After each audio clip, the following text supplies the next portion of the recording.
The smoke hit me before the radio did. 1 second, the air at Northridge Trailhead smelled like wet dirt and pine. The next second, it turned sharp and bitter, thick enough to scratch the back of my throat. I stepped out of my old blue Bronco and looked west. The sky over Silverwood National Forest was not evening blue anymore. It was bruised purple, with a low orange glow rolling over the ridge like a wave. "Beck, come in." Silas's voice crackled from the radio on my chest harness. He sounded tight and rushed. I pressed the button. "Yeah, I am here." Wind shifted. "The Diablo fire just jumped the creek. It is moving fast. We are evacuating Sector 4. You need to clear out." I scanned the gravel lot.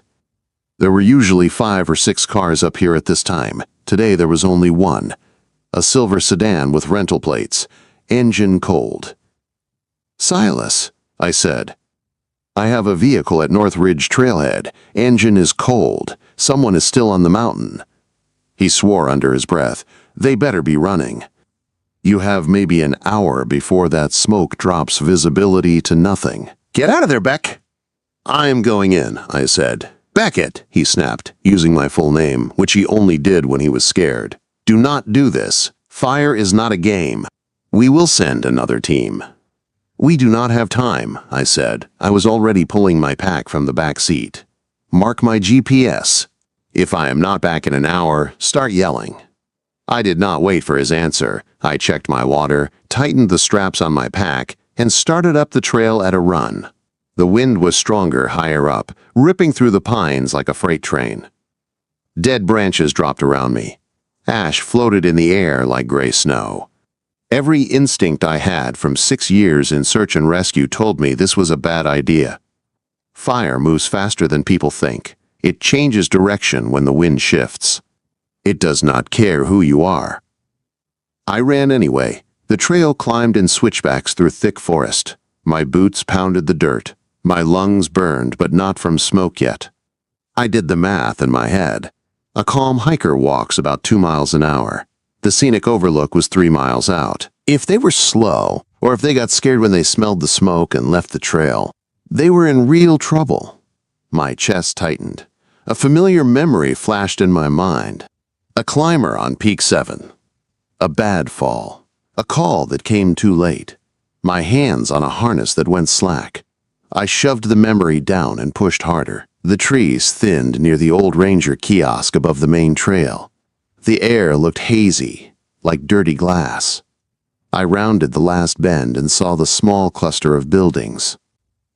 A tiny brown restroom shack. A low porch with 2 concrete steps and a wooden railing. Someone was sitting on the second step. For a crazy second, I thought she might be waiting for a bus. She sat straight, one leg stretched in front of her, the other bent. A clipboard was pressed tight to her chest. Her white tank top was damp from sweat and the first bits of cold rain. Her dark skirt was bunched under her. Her brown leather hiking boot was already swelling around the ankle. She looked up when my boots hit the porch. She did not look scared. She looked mad. "You are late," she said. I stopped in front of her, pulling in a breath. "Search and rescue?" I said. "Are you alone out here?" "I am alone," she said, jaw tight. "And I am not a tourist. I am here on a land survey. The gradient markers are wrong." Her voice was sharp and controlled, but her hands were shaking on the clipboard. Up close I could see she was in her mid-30s. Dark hair pulled back, eyes the color of warm whiskey, watching me like I was a problem to solve. "We do not have time to argue about markers," I said. "The fire jumped the creek. We need to move now." She let out a small, harsh laugh and looked over my shoulder at the ridge, where thick smoke was starting to push over the trees like a dirty tide. "I know," she said. "I smelled it 10 minutes ago. I tried to stand. I passed out on the second step." Her chin lifted. "I cannot walk. You cannot drag me up that incline fast enough to outrun a fire. Leave me and go." Behind the kiosk, a branch snapped and fell, slamming into the dirt with a loud crack.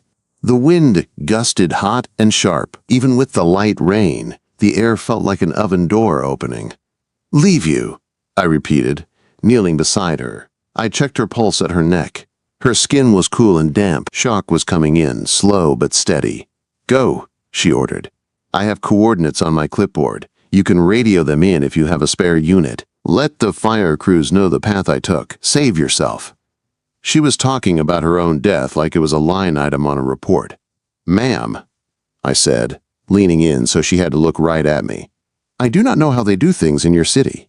Out here, I do not leave people behind. Her eyes flicked to my chest harness, to the search and rescue patch, then back to my face. For the first time, a crack of fear showed under her anger. I am serious, she said. If you try to move me, you will slow down. You will both die. That is a bad trade. I get to pick my trades, I said. I slid one arm under her knees and the other behind her back. Her eyes went wide. What are you doing? Not leaving you, I said through my teeth as I lifted. She was dead weight but solid, all tension and stubborn strength. Her hands flew to my shoulders, then locked there. Her breath hitched against my chest.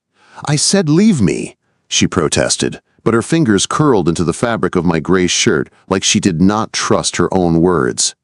I heard you, I said, standing with her in my arms. My thighs burned as I shifted her weight and gripped her tighter.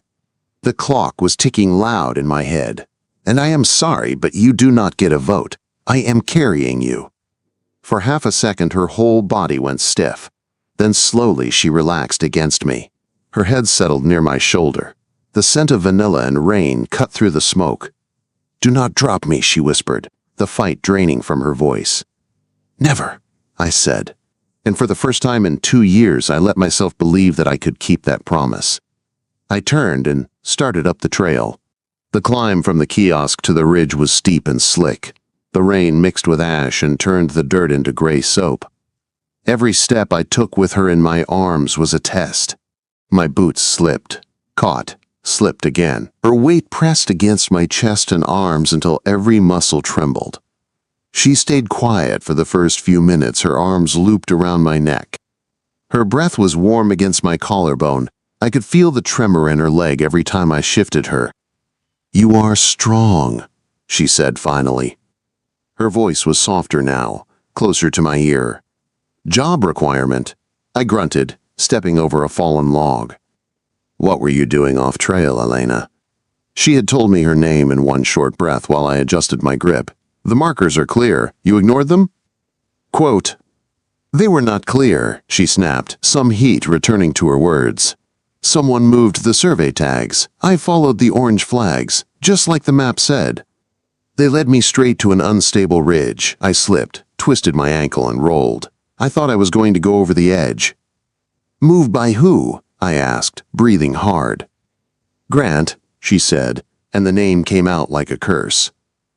My former partner. We are both bidding on the Silverwood project. If I do not finish this survey by Monday, his firm gets the contract. I thought he was just ruthless. I did not think he would use the mountain as a weapon. I tightened my grip on her. The idea that someone had turned this place into a trap made my stomach burn. We crested the ridge and both saw it at the same time. The fire. It was not a distant glow anymore.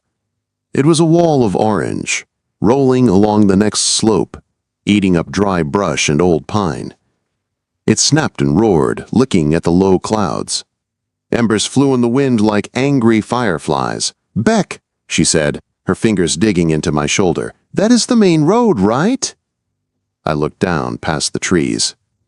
The narrow black ribbon of asphalt that led back to my truck was gone behind a curtain of flame. The fire had cut us off. Change of plans, I said, swallowing hard. My voice stayed even, but my pulse hit my ears. We cannot go down, she said, her brain already running lines on a map. We cannot stay here. Fire will climb this ridge fast. There is an old fire lookout tower, I said, about 2 miles east on the rock shelf. Old forestry outpost, stone base, metal roof. Above the tree line. If we can get there, the rock will keep the fire back. She stared at me. 2 miles, uphill. In this weather, you cannot carry me 2 more miles. Watch me, I said. Elena, I am 28. I run ultra-marathons for fun. I am too stubborn to die today. You are not heavy. We are going to that tower. Her eyes searched my face like she was looking for any sign I was lying. All she would find there was fear, determination, and something else I did not want to name yet. "Why?" she asked quietly. "Why risk it for me?" "Because 2 years ago I lost someone on this mountain, and I still see his face when I close my eyes. Because I am tired of carrying ghosts. Because the feel of your hand on my shoulder makes me want to fight harder than I have in a long time." Out loud I only said, "Because no one dies on my watch." "Not you." She held my gaze for a long second. Then she gave the smallest nod I had ever seen. "Okay," she said. "Then carry me." The wind roared again, blowing hot smoke into my face. I shifted her higher in my arms, squared my shoulders toward the dark line of rock in the distance, and stepped forward into the storm. The first 100 yards felt like a gym workout. The next 100 felt like punishment. The rain came harder, cold and sharp, mixing with the ash so every rock turned slick. The trees thinned as we climbed toward the granite shelf. My arms burned from holding Elena. My back started to ache. My lungs were hot and tight. She did not complain once. Her arms stayed around my neck, steady, not choking me, just holding on. I could feel her heartbeat against my chest, fast but controlled. Every time I shifted her weight, she hissed a little under her breath, but she never told me to stop. "You still with me?" I asked. "Sadly, yes," she said, her voice dry. "If I pass out, you have to downgrade my survey grade. Client service not great today." I laughed once, short and rough. Clients who almost get set on fire lose the right to grade anyone. She shifted very slightly to look up at me. "So you believe me," she said, "about Grant." Quote, "I believe someone moved those markers," I said. "You do not look like the type to miss a bright orange flag, and I believe you did not put accelerant on that ridge." Her hand tightened on my shoulder. "Accelerant," she repeated. "The fire," I said. "The way it jumped. The way it ran the road. It caught like something helped it." I adjusted my grip and stepped over a slick patch of rock. "Silas said they were looking at a possible arson point this morning near the old logging road." Her breath caught. "Grant has a cousin on the county council," she said. "He has friends in every office. I thought he would use pressure. I did not think he would use gasoline." "We will let the sheriff deal with Grant," I said. "Our job is getting you to that tower alive." We hit a steep stretch where the trail cut across exposed rock. My boot slipped on wet pine needles and my knee slammed into the ground. Instinct took over. I twisted as I fell so my shoulder took the hit and her body stayed high. She gasped and grabbed at me. "Beck," quote. "I am fine," I said, teeth clenched against the flash of pain in my thigh. I pushed myself up again, fighting the urge to curse. "Stop wiggling. You are throwing off my balance." She froze. Then, carefully, she reached up with one hand and wiped a stripe of mud from my cheek with her thumb. The touch jolted through me, warm and soft against cold skin and smoke. "I am sorry," she said quietly. "I am not used to being the one someone carries. I keep trying to help." "You are not a burden," I said before I could stop the words. My voice came out softer than I meant. "You are the cargo, and the cargo is precious." Her breath hitched. For a moment the fire sound faded, and it was just us, rain on our faces, hearts pounding in the same tight space. Her eyes searched mine, wide and bright.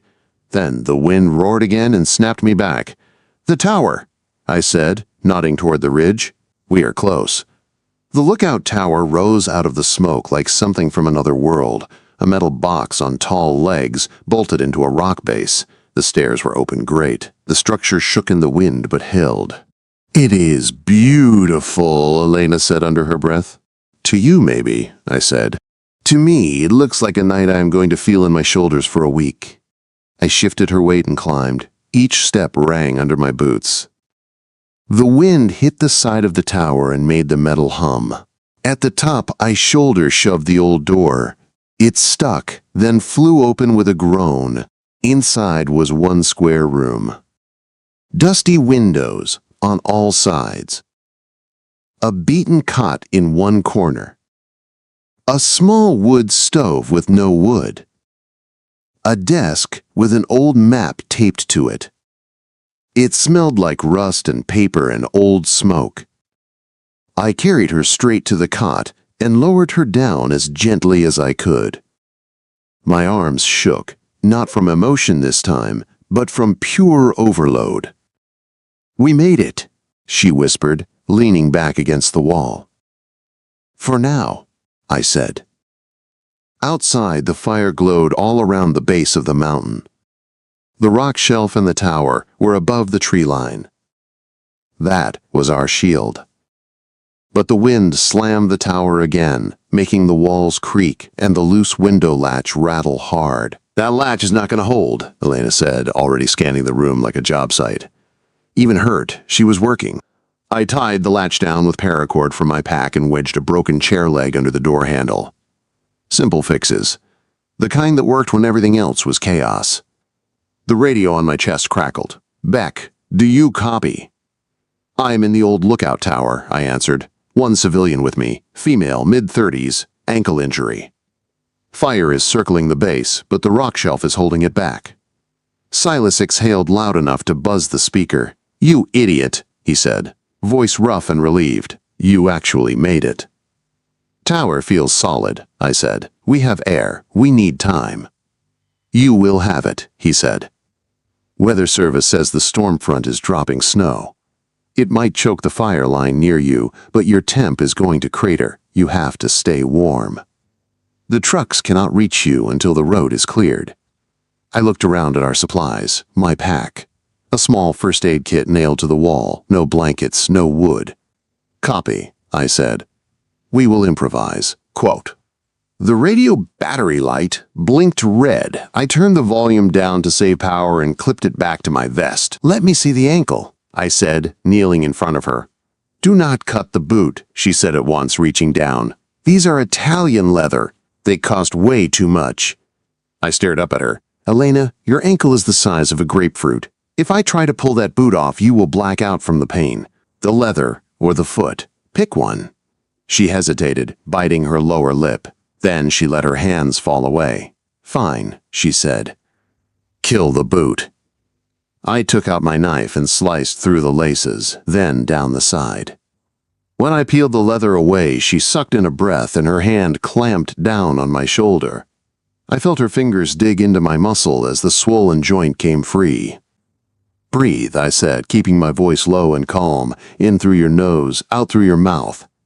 "I am breathing," she gasped. "It just feels like fire."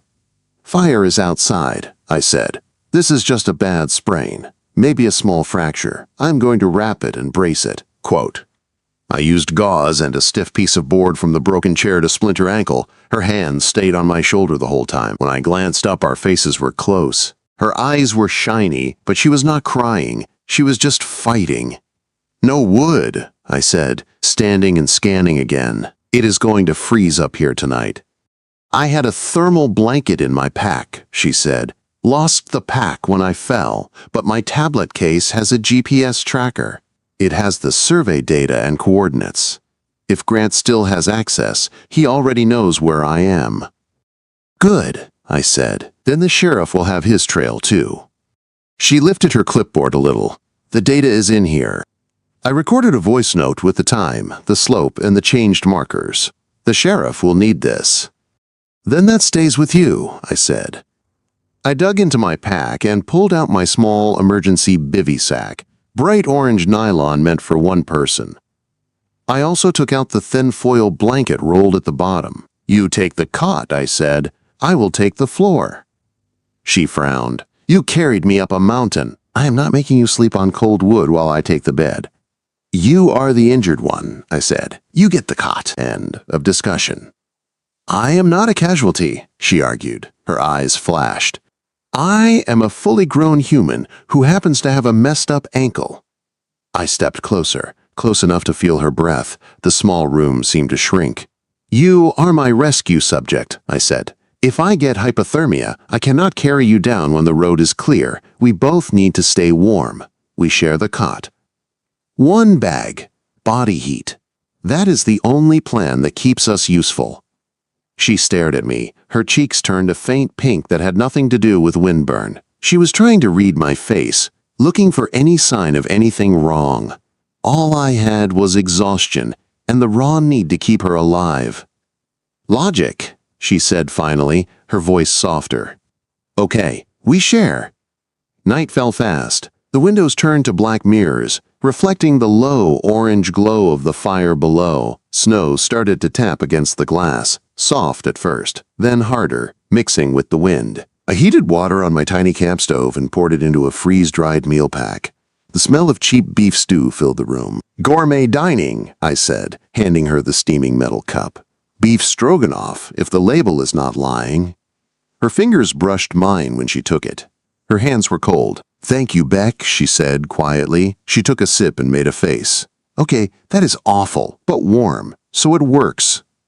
"High praise," I said. She watched me as I sat on the floor to stretch my legs. "Why do you do this?" she asked. "Search and rescue. It is mostly volunteer, right? You could just work on houses and watch sports like normal people." "I own a small contracting business," I said. "Cabins, decks, some remodels. This is what I do with the part of me that cannot sit still. Call it rent." "Rent for what?" she asked. "For being lucky," I said after a pause. "For having skills that matter when people are having their worst day. For the guy the first did not get to in time 2 years ago." Her eyes softened. "Peak 7, she said. "They told me about that fall when I pulled permits. That was you." I swallowed. "Yeah, that was me." She held my gaze. "You are not going to lose me," she said. It sounded like she was promising me, not asking. I could not answer that out loud, so I moved to action instead. I turned off the stove, checked the latch, then sat on the edge of the cot. "Time to sleep," I said. "Storm is only going to get worse. We need the rest." I slid into the bivy sack first, then made room for her in front of me. The cot was narrow. There was no way to do this without touching. She lay on her side, back to my chest. I wrapped one arm very carefully over her waist for balance, keeping my hand flat and still. Her body was stiff at first, every muscle tight. Then slowly, as the warmth spread, I felt her relax, her shoulders dropped, her breathing evened out. She shifted once and tucked her head under my chin like it was the most natural place in the world. "Beck," she whispered into the dark. "Yeah," I answered. "You are really warm," she said, "like a furnace." I huffed a small laugh. "Occupational hazard, quote." She reached back and set her hand on my forearm, light at first, then more sure. Her fingers traced one of the old scars there, then rested, holding me in place. "Good night, Beck," she murmured. "Good night, Elena," I said. I did not sleep. I lay there, listening to the wind slam the tower, the fire crackle far below, and her steady breathing against my chest. A fierce, sharp feeling grew under my ribs, bigger than fear and heavier than duty. Protectiveness. Want.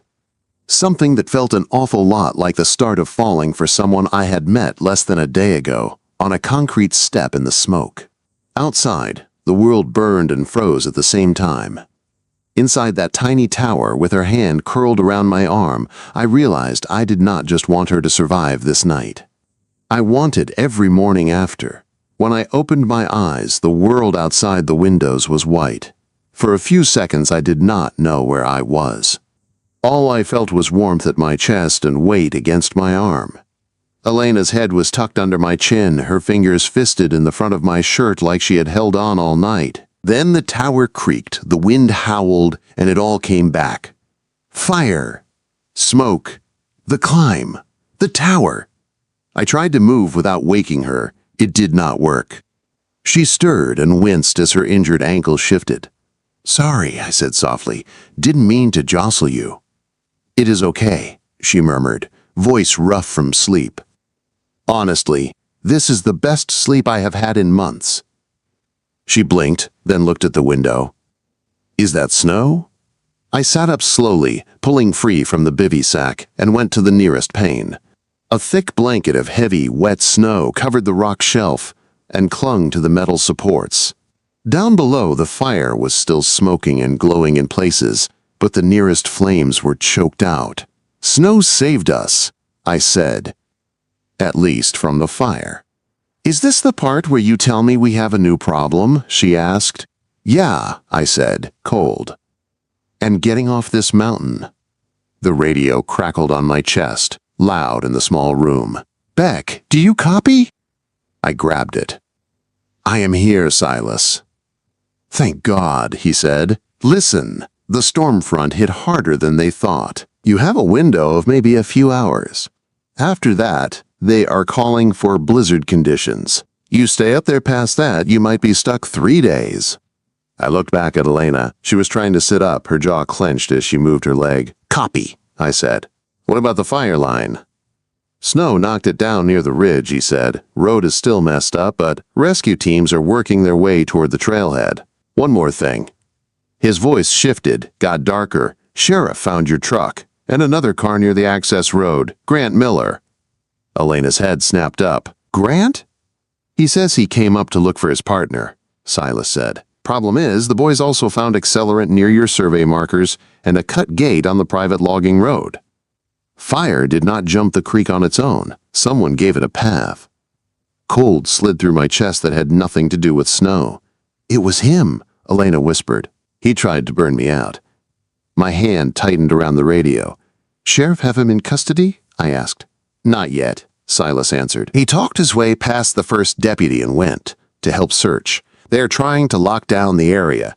Watch your back, Beck, and get off that mountaintop. Copy, I said. We are moving.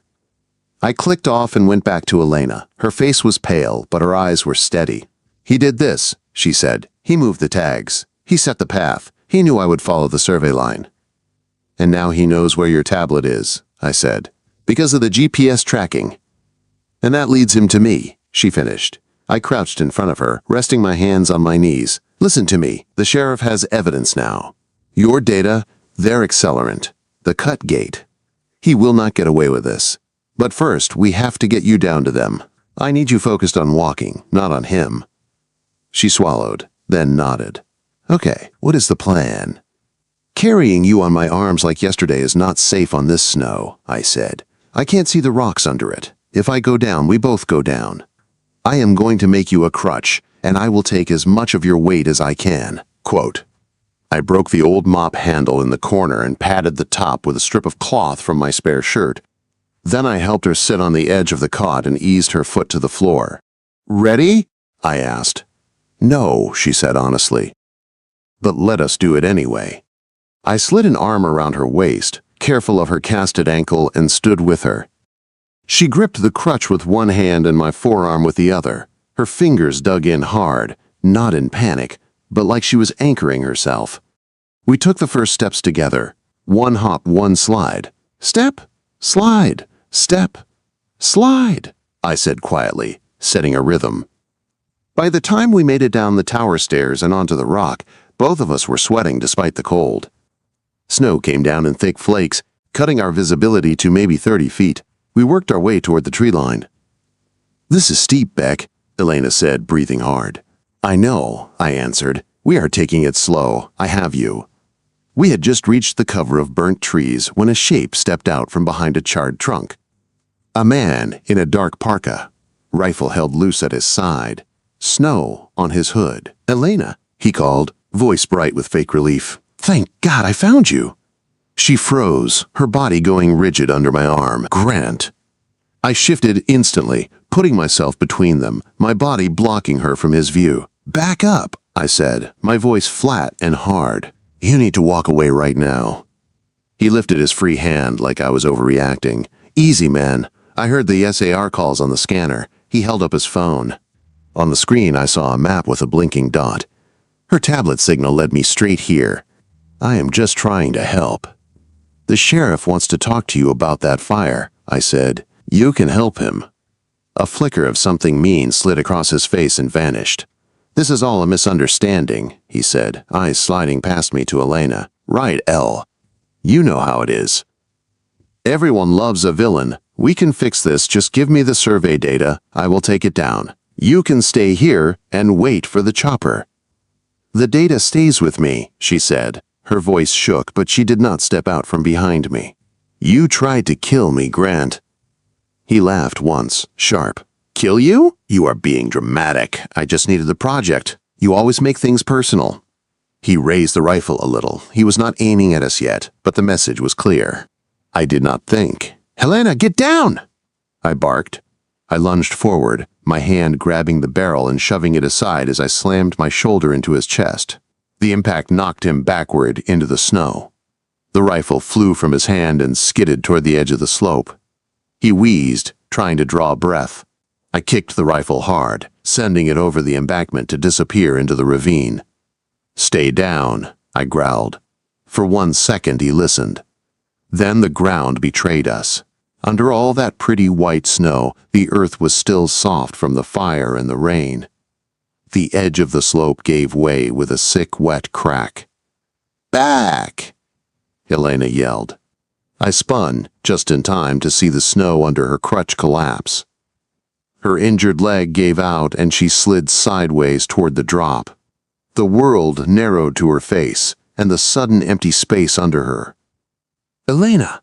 I dove. I hit the ground hard, my chest slamming into the edge. My hand shot out and caught her wrist just as she slid past.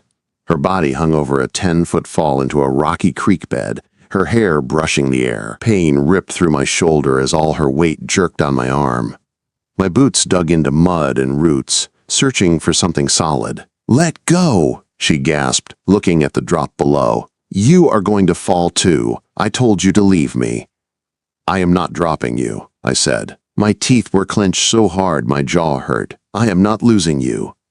I pulled. It felt like trying to lift the entire mountain. My muscles screamed. The root under my left boot shifted, then held. Inch by inch, I hauled her up, dragging her across snow and dirt until she was close enough that I could grab her jacket with my free hand and roll us both away from the edge. We ended up on our backs in the snow, tangled together, both gasping for air. My arms shook so hard I could barely push up on one elbow. She turned her head toward me. Her eyes were wet, but not from the wind. "You do not get to tell me to leave you," I said, my voice rough. "I cannot take another loss, Elena. I cannot lose you." Her hand found my wrist and wrapped around it, firm and sure, like she was closing a circuit. "Then do not," she said. 2 words, steady as steel. A choice, not a plea. I glanced up. Grant was gone, vanished back through the trees. Fine. Let the sheriff chase him. My job was right here. Elena was shaking now, not just from cold, but from shock and pain. Her lips were turning pale. Hypothermia was coming in fast. "I cannot," she whispered. "Beck, I cannot move anymore. My leg. I cannot." "Yes, you can," I said, but even I could hear the strain in my voice. She shook her head weakly. "Leave me here. Go get help. You can move faster alone. I am holding you back." I pushed myself up and knelt in front of her. Snow stuck to my jeans. My knees burned. "Look at me," I said. Her eyes met mine, glassy and tired. "You are the toughest person I have ever met," I said. "You survived a fire, a fall, a night in a freezing tower, and a man with a gun. You are not quitting now. I am not leaving you. So we do this my way." Quote. I turned around and crouched, presenting my back to her. "Get on," I said. "Beck," she whispered. "You cannot carry me again, not through this snow. It is too far." "Get on," I repeated. "I am not asking." For a second she did not move. Then she set her jaw, pushed up on her arms, and looped her arms around my neck. I hooked my hands under her thighs and stood. My legs screamed, but they held. Behind us, through the trees, a distant shout echoed. A man's voice, angry and far away. I did not look back. I just walked.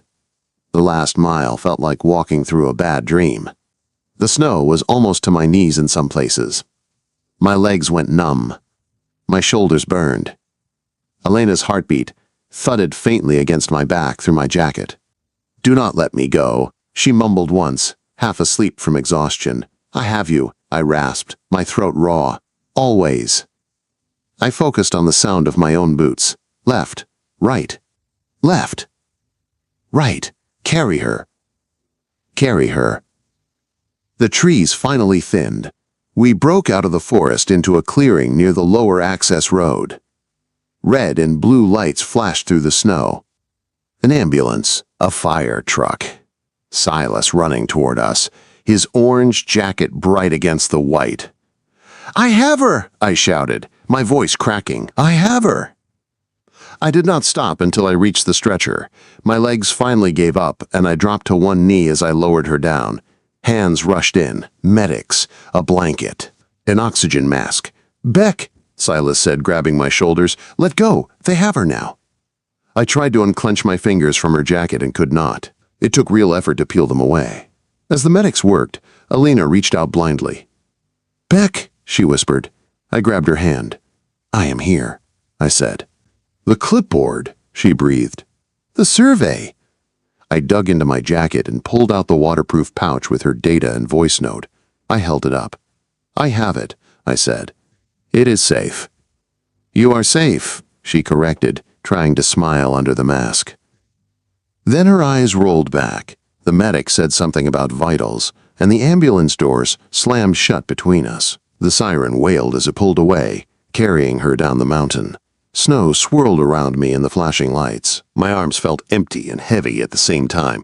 For the first time since I saw that silver sedan at the trailhead, I was not carrying her. But in my chest, something had settled. I was not letting her go. Hospitals always smell like bleach and bad coffee. 3 days after the rescue, I knew every scuff mark on the floor outside Elena's room. I had given my statement to the sheriff twice, walked the fire line with investigators once, and sat in that plastic chair more hours than I could count. Grant was in custody now. The sheriff had met me at the base station the morning after. I handed him the waterproof pouch with Elena's survey data, the GPS logs from her tablet, her voice note about the moved markers, and everything I had seen. Deputies found accelerant on Grant's gloves and boots. They found the cut lock on the logging gate. They pulled his truck's GPS history and saw his route hugging the fire's first path. The story wrote itself. He had tried to say it was all a mistake. Wrong road, spilled gas. But the evidence did not care. So legally, Elena was safe. Emotionally, I was a mess.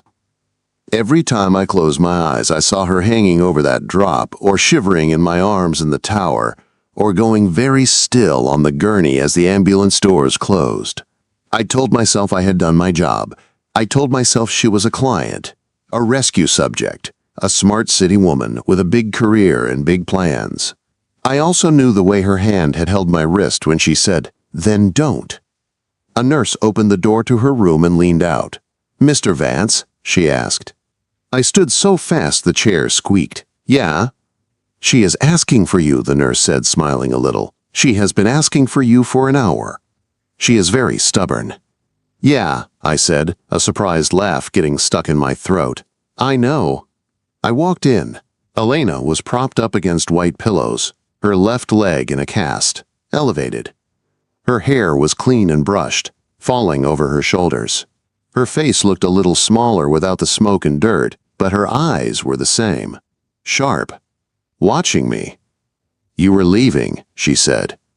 It was not a question. I looked down at my hands. They were scraped and healing, knuckles still raw. "I figured you needed rest," I said, "and you have calls to make. Clients, your firm, the contract." "The contract is done," she said, waving a hand like swatting a fly. "The board fast-tracked it after the fire. Grant is out. I am in. Silverwood project is mine." "That is good," I said. "You worked hard for it." She tilted her head. "You did not answer the question," she said. "Why were you leaving?" I took a slow breath. "Because out there," I said, nodding toward the window and the mountains beyond. That was survival, adrenaline. That kind of thing messes with people's heads. It makes them think they need whoever was there with them. I do not want to be a trauma echo in your life. Some mountain guy you think you care about because he carried you through a fire. She stared at me for a long time. Then she blinked once, slow. "Is that what you think?" she asked. This is just shock?"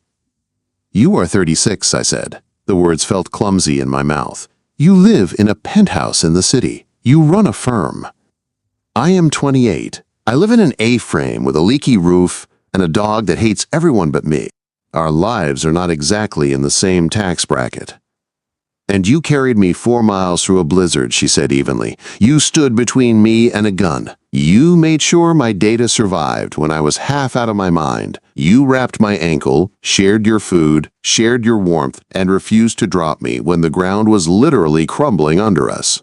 None of that is about adrenaline. That is about character. That does not mean we make sense, I said, but softer now. She pointed at the chair next to the bed. Sit, she said. I sat.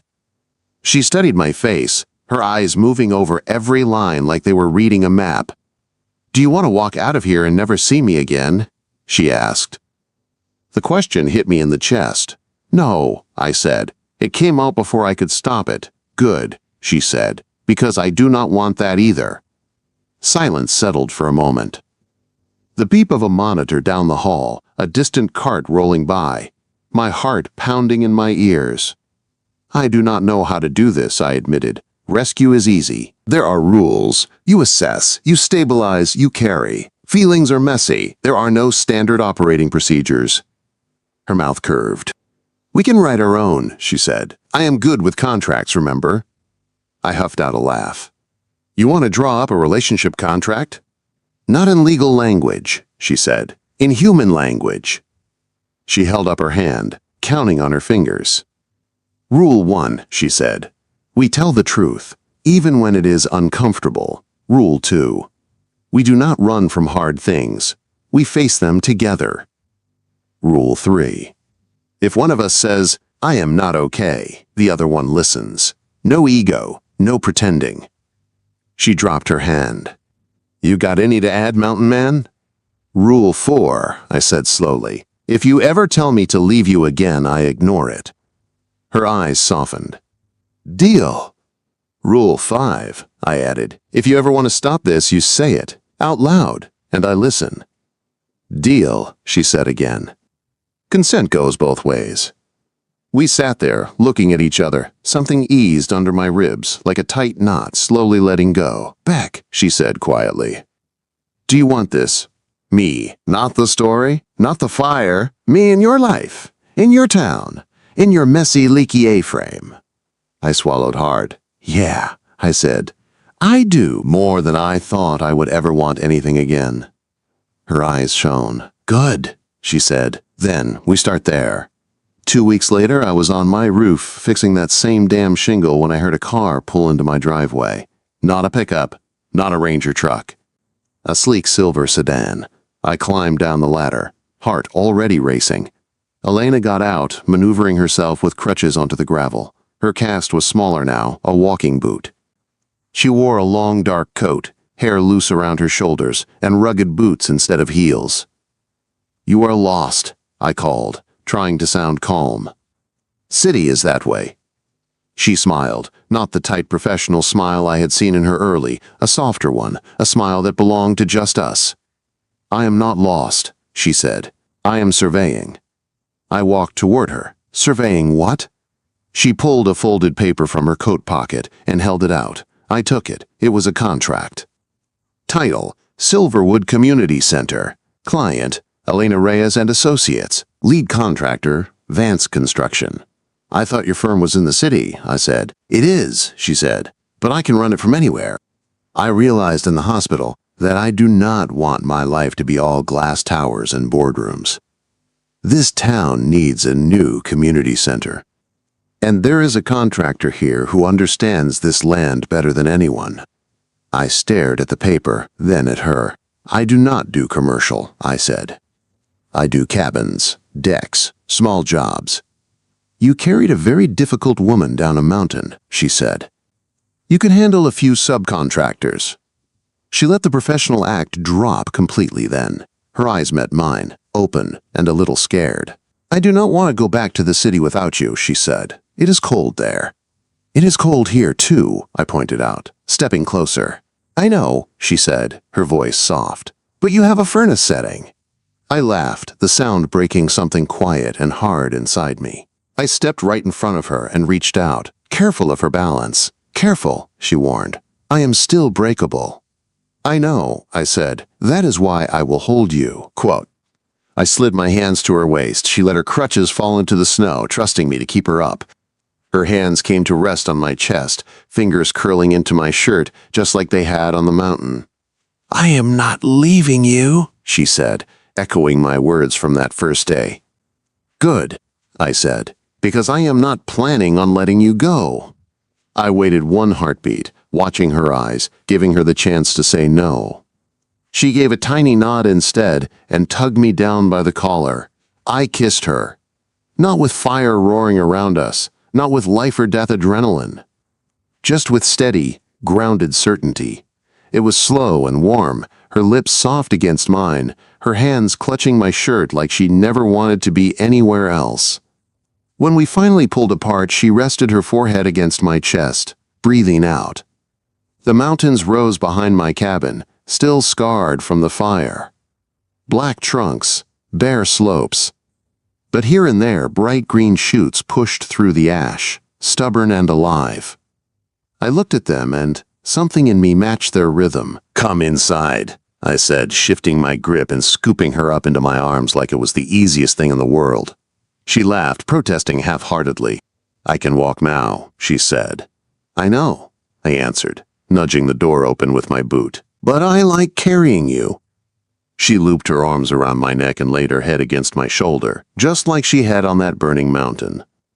This time when she said, "Do not drop me," it came out light and teasing. "Never," I said, and for the first time in a long time I was not carrying guilt or ghosts or loss. I was carrying my future.